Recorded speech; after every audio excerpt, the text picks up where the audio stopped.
Good morning, you two. Hope you're all doing okay. Thought I'd put on my Harry Potter glasses today. Just felt a bit magical, to be quite honest. I was just having a look at what happened in the last bit of Harry Potter and the Philosopher's Stone that we read. It was quite an exciting one because Harry Potter, he flew up, didn't he? He flew up to chase Malfoy because he had Neville Longbottom's Remember All, didn't he? And he went and got it, and he thought he was going to get in trouble. But can you remember that he's been put on the Slytherin on the Quidditch team, which is quite exciting for him. Hold on, I just need to let the dog in.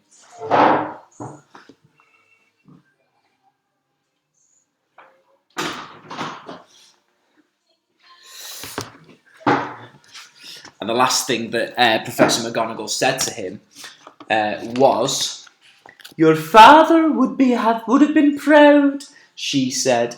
"He was an excellent Quidditch player himself." So that's where we're up to at the moment. "You're joking!" It was dinner time. Harry had just finished telling Ron what had happened when he'd left the grounds with Professor McGonagall.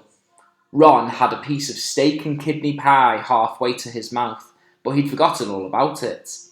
"Seeker," he said, "but first years never. You must be the youngest house player in about a century," said Harry, shoveling pie into his mouth. He felt particularly hungry after the excitement of the afternoon. "Wood told me." Ron was so amazed, so impressed, he just sat and gaped at Harry. "I start training next week," said Harry. "Only don't tell anyone. Wood wants to keep it a secret." Fred and George Weasley now came into the hall, spotted Harry and hurried over. "Well done," said George in a low voice. "Wood told us. We're on the team too. Beat us." "I tell you, we're going to win that Quidditch Cup for sure this year," said Fred. "We haven't won since Charlie left, but this year's team's going to be brilliant. You must be good, Harry. Wood was almost skipping when he told us. Anyway, we've got to go. Lee Jordan reckons he's found a new secret passageway out of the school. Bet it's that one behind the statue of Gregory the Smarmy that we found in our first week. See you." Fred and George had hardly disappeared when someone far less welcome turned up. Malfoy, flanked by Crabbe and Goyle. "Having a last meal, Potter? When are you getting the train back to the Muggles?" "You're a lot braver now you're back in the ground and you've got your little friends with you," said Harry coolly. There was, of course, nothing at all little about Crabbe and Goyle, but as the high table was full of teachers, neither of them could do more than crack their knuckles and scowl. I'd take you on any time on my own," said Malfoy. "Tonight, if you want. Wizard's duel, wands only, no contact." "What's the matter? Never heard of a wizard's duel before, I suppose?" "Of course he has," said Ron, wheeling round. "I'm his second. Who's yours?" Malfoy looked at Crabbe and Goyle, sizing them up. "Crabbe," he said. "Midnight, all right? We'll meet you in the trophy room. That's always unlocked." When Malfoy had gone, Ron and Harry looked at each other. "What's a wizard's duel?" said Harry. "And what do you mean, you're my second?" "Well, a second's there to take over if you die," said Ron casually, getting started at last on his cold pie. Catching the look on Harry's face, he added quickly, "But people only die in proper duels, with real wizards. The most you and Malfoy will be able to do is send sparks at each other. Neither of you knows enough magic to do any real damage. I bet he expected you to refuse anyway." "And what if I wave my wand and nothing happens?" "Throw it away and punch him on the nose," Ron suggested. "Excuse me?" They both looked up. It was Hermione Granger. "Can't a person eat in peace in this place?" said Ron. Hermione ignored him and spoke to Harry. "I couldn't help overhearing what you and Malfoy were saying." "Bet you could," said Ron. "And you mustn't go wandering round the school at night. Think of the points you'll lose, Gryffindor, if you're caught, and you're bound to be. It's really, really selfish of you." And it's really, really none of your business, said Harry. Goodbye, said Ron. All the same, it wasn't what you'd call the perfect end to the day, Harry thought as he lay awake much later listening to Dean and Seamus falling asleep. Neville wasn't back from the hospital wing. Ron had spent all evening giving him advice such as, if he tries to curse you, you better dodge it because I can't remember how to block them. There was a very good chance they were going to get caught by Filch or Mrs. Norris, and Harry felt he was pushing his luck, breaking another school rule today. On the other hand, Malfoy's sneering face kept looming up out of the darkness. This was his big chance to beat Malfoy face to face. He couldn't miss it. 11:30, Ron muttered at last. We better go. They pulled on their dressing gowns, picked up their wands and crept across the tower room, down the spiral staircase and into the Gryffindor common room. A few embers were still glowing in the fireplace, turning all the armchairs into hunched black shadows. They had almost reached the portrait hole when a voice spoke from the chair nearest them. I can't believe you're going to do this, Harry. A lamp flicked on. It was Hermione Granger, wearing a pink dressing gown and a frown. You, said Ron furiously. Go back to bed. I almost told your brother, Hermione snapped.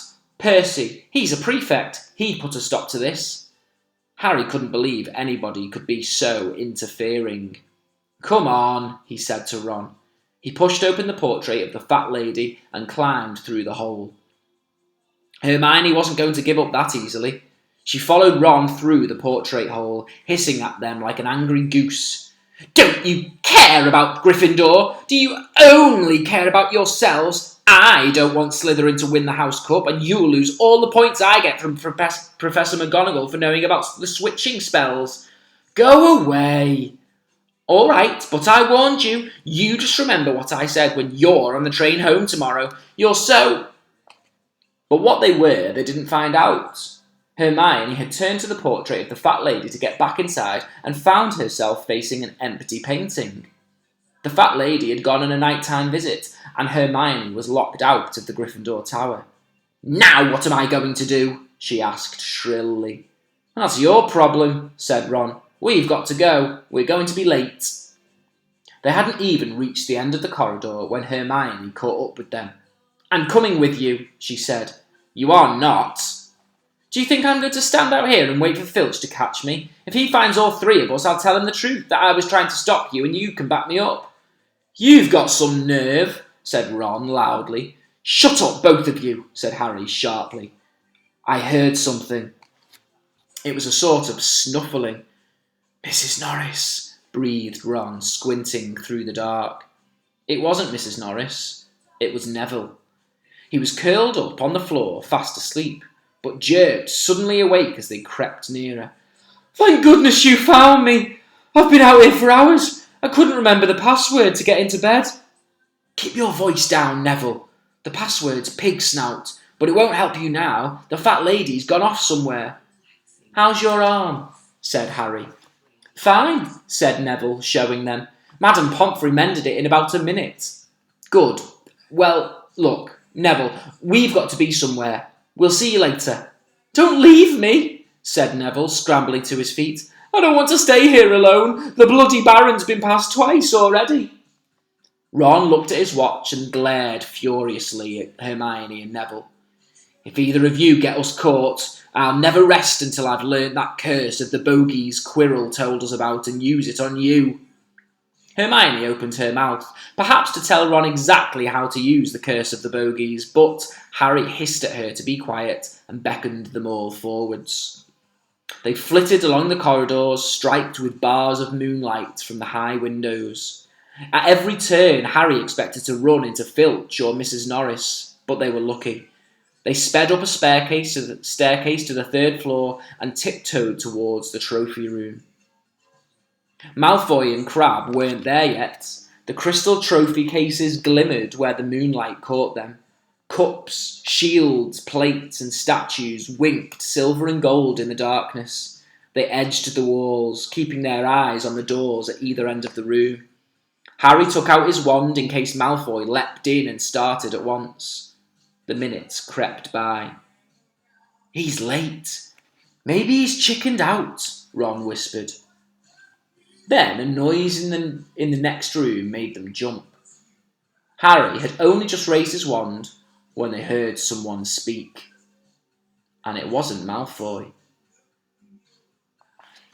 I think we're going to stop there and a little bit of a cliffhanger, I think. So, they've decided that they are going to go and have a midnight duel with Malfoy. At the moment, he's not there, but somebody is. I wonder who it could be.